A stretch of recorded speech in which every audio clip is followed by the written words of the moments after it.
Bismillah. Alhamdulillah.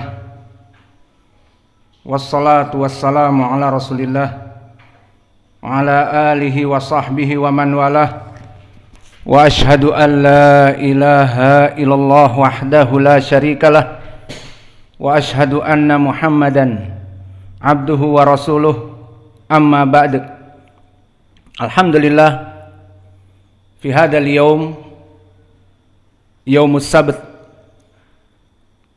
samin wa isrun min syahri dzul qa'dah, 1444. Maka pada kesempatan hari ini, hari Sabtu 28 dari bulan Dzul Qa'dah 1444 Hijriah, yang mana pada kesempatan hari ini alhamdulillah di masjid kita Imam Muqbil Al-Wadi'i dan juga di Pondok Pesantren As-Salafiyah Muqbil Al-Wadi'i kita mengadakan daurah yang mana kita menghadirkan al-masyayikh wal asatidah dan para tulabul ilm, yang mana ini adalah kenikmatan dari Allah Jalla wa Ala.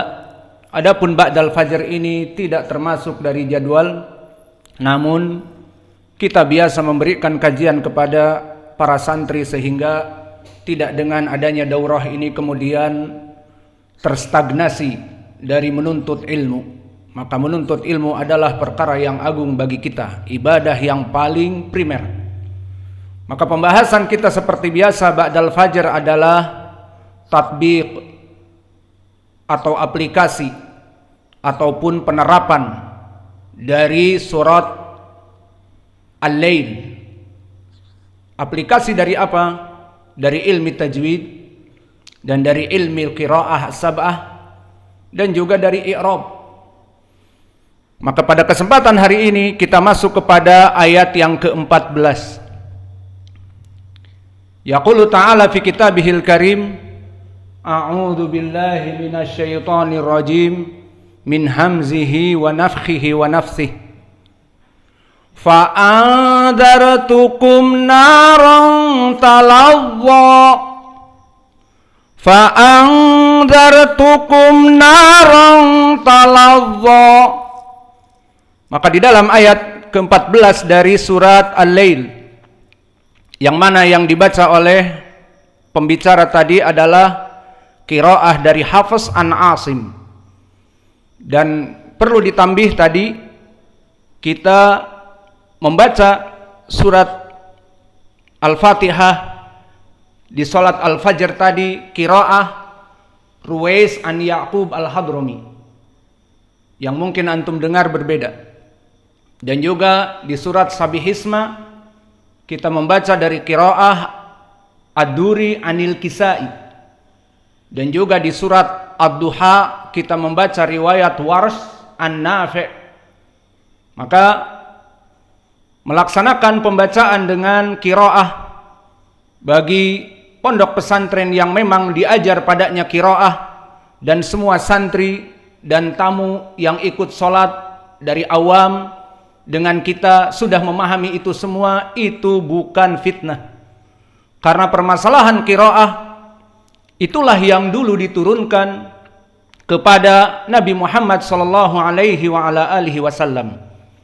Kama sabata fil Bukhari, datang di Sahih Al-Bukhari kisah dari Umar ibn al-Khattab bersama Hisham, seorang sahabi, bahwa Umar ibn al-Khattab di saat mendengar Hisham, seorang sahabi, membaca surat Al-Furqan, dan Umar mendengar perbedaan dari qiraah yang dia hafal dari Nabi Muhammad, maka tidak sabar Umar untuk membawa Hisham ke Nabi Muhammad sallallahu alaihi wa ala alihi wasallam.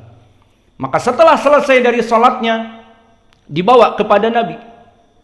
Kemudian dikatakan, ya Rasulullah, hada yaqra al-Quran bi ghairi qira'atik ya Rasulullah, bi ghairi ladzi hafidtu minka. Maka berkata Umar, wahai Rasulullah, orang ini membaca Al-Quran tidak seperti yang dilafadzkan kamu membaca dan aku menghafalnya. kata Umar. Maka apa yang dikatakan oleh Nabi, Iqra ya Hisham. Maka Hisham membaca surat Al-Furqan. Apa yang diduga oleh Umar memang berbeda. Apa jawab Nabi setelah dibaca dengan qiraah yang lain? Hakadal Qur'an unzila. Maka demikianlah Al-Quran diturunkan, dan itu yang aku diturunkan oleh Jibril kepadaku. Wal an anta iqra ya Umar. Sekarang gantian kamu, baca wahai Umar. Umar membaca seperti apa yang dia dengar dan dia hafal dari Nabi. Maka di saat Umar membaca, apa jawab Nabi? Wa hakadzal Qur'an unzila. Dan demikian itu juga Al-Quran diturunkan. Kemudian Nabi membaca hadis setelahnya, fa innal Qur'ana unzila ala sab'a ahrufin faqra'u ma tayassara min. Bahwa Al-Quran diturunkan dengan 7 bahasa, maka bacalah dari apa-apa yang mudah bagi kalian. Hadis di Sahih Al-Bukhari dari Umar, sahih hadisnya tentang permasalahan qiraah. Maka jangan ada yang fitnah dan sebagainya. Kemudian di hadis yang lain diriwayatkan oleh Imam Ahmad, dan hadis ini dikeluarkan oleh Syekhuna Muqbil Al-Wadi'i dengan sanad yang sahih dari sahabat Ubay ibnu Ka'ab dan yang lainnya, bahwa disebutkan tanpa disebutkan namanya 2 sahabi dalam keadaan saling berdebat dari 2 qiraah yang berbeda. Maka akhirnya mereka bersepakat datang kepada Nabi. Dan sama kisahnya, Nabi mengatakan kepada seseorang, hakadzal Qur'an unzila. Dan kepada yang kedua, wa hakadzal Qur'an unzila. Bahwa Al-Quran diturunkan seperti yang kamu baca. Dan yang kedua, Al-Quran pun diturunkan seperti yang kamu baca. Kemudian Nabi menyebutkan, fa innal Qur'ana unzila ala sab'a ahrufin. Kemudian apa tafsir dari sab'a ahruf? Awas, bukan maknanya qiraah sab'ah. Sab'a ahruf maknanya qiraah Wars, qiraah Asim yang ma'ruf, atau qiraah Al-Kisai, atau qiraah Hamzah, atau qiraah Abu Amr, atau qiraah Ya'qub Al-Hadrami. Bukan 7 itu, bukan. Ditafsirkan oleh para ulama ahlu tajwid dan lughah, makna sab'a ahrufin diturunkan dengan lahjah Arab yang fushah dari berbagai jenis, ada 7. Dalilnya juga mana? Di hadis tentang sab'a ahrufin yang mendekati dari ucapan ulama 7 lughah bahasa Arab, lahjah, dialek. Hadis yang disahihkan oleh Syekh Al-Albani rahimahullah dari Ubay ibni Ka'ab, diriwayatkan Ashabus Sunan. Di saat Nabi diturunkan Al-Quran, kebetulan Ubay ada di hadapan Nabi. Seperti biasa jika turun Al-Quran, Nabi seperti tidak menyadari apa yang ada di depannya. Kemudian Nabi berkata kepada malaikat yang menurunkan, disebutkan di hadis, Jibril wa Mikail. Maka di saat diturunkan satu ayat, maka Nabi mengatakan al-ula, kemudian as-tsaniyah, kemudian as-tsalitsah. Takdirnya al-ahruf as-tsaniyah, al-ahruf as-tsalitsah. Didengar oleh Ubay al-ahruf al-rabi'ah sampai as-sabi'ah. Bahwa 1 huruf, 2 huruf, 3 huruf, 4 huruf sampai 7 huruf. Maka ini pentafsiran dari hadis yang disebutkan di Sahih Al-Bukhari tadi, bahwa diturunkan Al-Quran ala sab'i ahruf, dari 7 huruf, maknanya 7 dialek. Ditafsirkan oleh para ulama, dialek dari lughah Quraisy, dialek dari lughah Kinanah, dialek dari lughah yang lainnya. Maka oleh sebab itu disebutkan di Al-Quran sendiri. Misalnya di surat Yusuf Allah berfirman, inna anzalnahu Qur'anan Arabiyan. Maka kami menurunkan Al-Quran itu Arabiyan. Apa i'rabnya Arabiyan? Hal. Maknanya kami menurunkan Al-Quran dalam keadaan bahasa Arab yang fushah 7 bahasa. Dan begitupun di surat Al-Isra diturunkan Al-Quran dengan apa? Bilisanin Arabiyyin mubin. Diturunkan Al-Quran dengan lisan Arab yang mubin. Maka dari sini kita mengetahui perbedaan qiraat yang ada. Intinya bukan dari para qurra, tetapi pada Nabi. Kepada Nabi itu sendiri.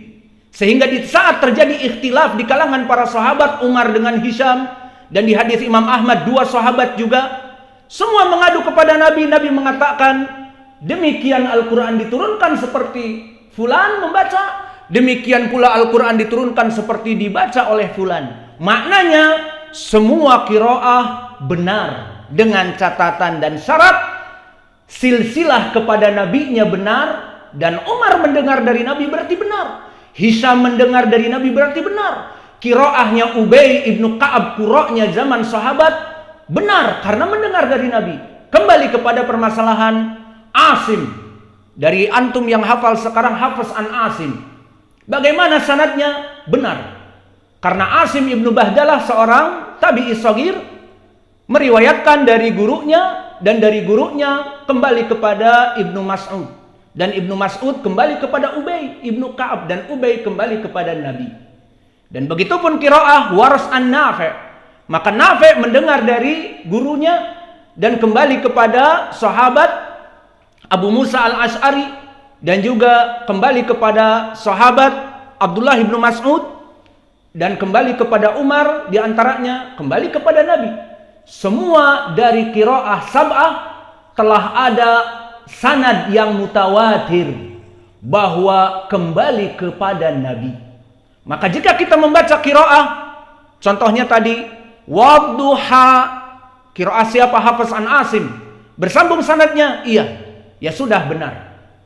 Kemudian wadduhe, qiraah Ad-Duri anil Kisai, dan Al-Kisai mengambil ilmu dari tabi'in kabir, kemudian dari tabi'in kabir kepada sahabi, dan sahabi kepada Nabi. Benar, karena sab'ah ahruf. Kemudian qiraah tadi misalnya Wars atau Abu Amr wadduha, maka ini pun benar karena qiraahnya dari Nabi dengan runtutan sanad tadi. Maka dari sini semua qiraah-qiraah yang ada semuanya benar, terutama qiraah as-sab'ah dan ditambah al-ashirah. Qiraah yang 10 mutawatir sanadnya bersambung kepada Nabi Muhammadin sallallahu alaihi wa ala alihi wasallam.